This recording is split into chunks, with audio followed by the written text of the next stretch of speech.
La mayoría de las personas cree que su casa es simplemente un refugio de ladrillo y hormigón. Se equivocan. Tu hogar no es una construcción, es una ingeniería de supervivencia. Durante milenios, el ser humano no diseñó sus viviendas por estética. Fueron forjadas por el suelo, el clima implacable y la necesidad biológica de no perecer ante la naturaleza. Piénsalo un momento.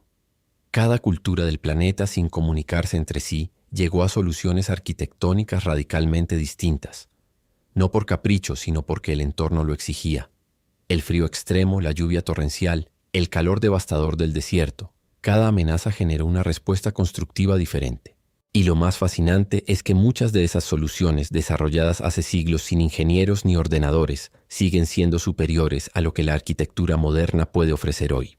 Desde estructuras de hielo que conservan el calor en el Ártico, hasta monumentos de barro que desafían el sol del desierto. Cada vivienda es un código de adaptación escrito en piedra, madera, tierra o nieve. En los próximos minutos descodificaremos la anatomía de las casas más icónicas del planeta, porque después de esto no volverás a mirar 4 paredes de la misma manera.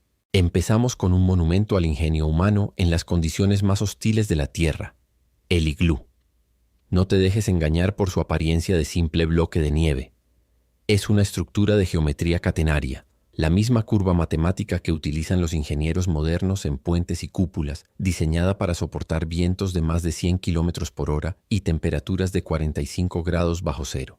La ingeniería aquí es profundamente contraintuitiva. El iglú utiliza el principio de resistencia térmica del aire atrapado en la nieve compactada. Cada bloque no es nieve cualquiera. Es nieve seleccionada con una densidad específica, cortada en ángulo para que las piezas se inclinen hacia el interior y se autosostengan sin ningún tipo de pegamento ni estructura metálica. Es un arco de compresión pura. Mientras fuera el frío es letal, en su interior el calor corporal de 2 o 3 personas puede elevar la temperatura hasta 15 grados positivos. El propio hielo actúa como aislante, no como conductor de frío. Además, la entrada siempre se construye en túnel y en dirección contraria al viento dominante, creando una trampa de aire que impide que el frío exterior penetre directamente. Una estructura que solo funciona donde cualquier otra colapsaría. El pueblo inuit no inventó el iglú porque era su única opción. Lo perfeccionó porque era la mejor opción posible. En las vastas llanuras de Mongolia, el enemigo no es únicamente el frío, sino el viento constante y despiadado que barre la estepa sin ningún obstáculo natural que lo detenga. Aquí nace la yurta, un proyecto de ingeniería nómada perfeccionado durante más de 3000 años. Su forma circular no es casualidad ni tradición vacía. Es una solución aerodinámica calculada para que el viento no encuentre una superficie plana contra la que empujar y no pueda derribar la vivienda. Está compuesta por un entramado de madera flexible, generalmente sauce o abedul, que actúa como un esqueleto elástico capaz de absorber tensiones mecánicas sin quebrarse. Las varas del techo convergen en un anillo central llamado tuno, que además funciona como ventanas cenital y chimenea. Es decir, un único elemento resuelve simultáneamente la estructura, la ventilación y la iluminación. Eso es diseño en su forma más pura. Por encima del esqueleto se colocan capas de fieltro de lana de oveja, un material con propiedades térmicas extraordinarias. Aísla del frío en invierno y del calor en verano. Toda la estructura se monta y desmonta en menos de 2 horas, permitiendo que una familia entera mueva su hogar cientos de kilómetros siguiendo a sus rebaños. Ligera para el transporte, formidable en su capacidad de protección. Es la eficiencia táctica llevada a la arquitectura. Nada sobra, nada falta. Si viajamos a Malí, en el corazón del África Occidental, encontramos las casas de Djenné, una de las ciudades más antiguas del continente y patrimonio de la humanidad. Aquí la arquitectura es completamente orgánica, nacida directamente del suelo que la rodea. No utilizan aire acondicionado porque disponen de algo más poderoso y más antiguo: inercia térmica. Las paredes tienen más de 60 centímetros de grosor, construidas en adobe, una mezcla precisa de barro, paja y agua que se moldea en bloques y se seca al sol. Este material tarda horas en absorber el calor exterior. Cuando el desierto alcanza su pico de temperatura al mediodía, el interior permanece fresco porque el calor aún no ha penetrado la totalidad del muro. Y cuando el sol se pone y el exterior se enfría bruscamente, el calor acumulado en la pared comienza a liberarse hacia el interior, calentando el espacio durante la noche. Es un sistema de desfase térmico. El calor llega siempre tarde, regulando el ambiente de forma pasiva y completamente natural. un mecanismo de regulación bioclimática que lleva siglos funcionando sin una sola gota de electricidad, sin un solo componente mecánico. Y lo más sorprendente, cada año los habitantes de Djenné se reúnen en una gran fiesta comunal para revocar las fachadas con barro fresco, reparando las grietas dejadas por las lluvias. El mantenimiento de la ciudad entera es un acto colectivo. La arquitectura como cultura viva. ¿Vivirías en una casa hecha de barro o prefieres la falsa seguridad del cemento moderno? Déjalo en los comentarios. En las selvas del sudeste asiático y las costas de América del Sur, el suelo es traicionero. No por su composición, sino por lo que llega sobre él. Mareas, crecidas de ríos, inundaciones estacionales que pueden elevar el nivel del agua varios metros en cuestión de horas. La solución no fue retirarse, fue elevarse. Los palafitos son viviendas construidas sobre pilotes de madera que se hincan directamente en el lecho del río o en la orilla pantanosa. Una ingeniería de contención contra las mareas, las inundaciones y los depredadores terrestres. La madera utilizada no es cualquier madera.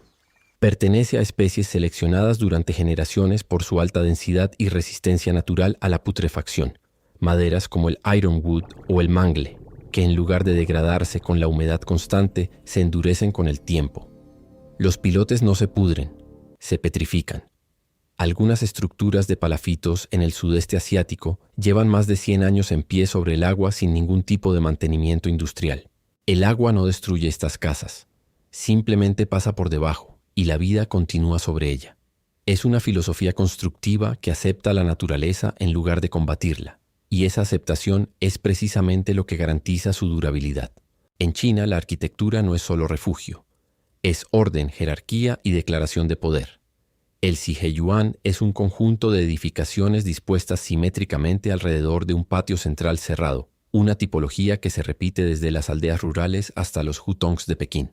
Las paredes exteriores son completamente ciegas, sin ventanas, sin aberturas, creando una fortaleza de privacidad absoluta frente al mundo exterior. Todo en su interior está calculado. La sala principal, reservada al patriarca o al ancestro de mayor rango, siempre se orienta al sur para recibir el máximo de luz solar en invierno. Las habitaciones laterales, de menor jerarquía, quedan a este y oeste. El patio central no es un vacío. Es el corazón social de la vivienda, donde se celebran las festividades, donde los niños juegan bajo la supervisión colectiva, donde la familia existe como unidad. Es una geopolítica doméstica. El espacio como herramienta de control social y cohesión familiar. Nada es arbitrario, ni la orientación, ni el tamaño de cada sala, ni la altura de los umbrales. Es una arquitectura que no solo protege el cuerpo, sino que moldea el comportamiento de quienes viven en ella durante generaciones. Si te fascina cómo el diseño humano moldea nuestro comportamiento, suscríbete ahora. Lo que viene a continuación no tiene desperdicio. No podemos hablar de viviendas sin mencionar los muros incas. En los Andes, una de las zonas de mayor actividad sísmica del planeta, los incas desarrollaron una solución que sigue dejando perplejos a los ingenieros estructurales modernos: la técnica del sillar. Piedras colosales, algunas de más de 100 toneladas, cortadas con tal precisión milimétrica que encajan entre sí sin ningún tipo de mortero, argamasa ni elemento de unión. Pero la genialidad no está solo en el corte, está en la geometría. Cada piedra tiene una forma ligeramente trapezoidal, más ancha en la base que en la parte superior. Esto significa que el propio peso del muro lo hace más estable cuanto más alto crece. Y las juntas entre bloques no son rectas, son irregulares, con múltiples ángulos que se entrelazan como piezas de un rompecabezas tridimensional. Cuando hay un terremoto, las piedras no se fracturan ni colapsan, se mueven ligeramente, milímetros, y vuelven a su posición original por su propio peso y geometría. Es un sistema antisísmico pasivo que no requiere mantenimiento ni actualización. Edificios coloniales construidos sobre cimientos incas han sobrevivido a terremotos que destruyeron completamente las estructuras añadidas encima. La inteligencia técnica dominando la fuerza bruta de la piedra, un equilibrio perfecto entre masa y movimiento que ninguna tecnología moderna ha podido superar en ese entorno. En el sur de España, a pocos kilómetros de Granada, miles de personas viven bajo tierra. No por pobreza, no por falta de alternativas, sino porque descubrieron hace siglos algo que la arquitectura moderna tardó mucho en reconocer. La tierra es el mejor aislante térmico disponible en la naturaleza.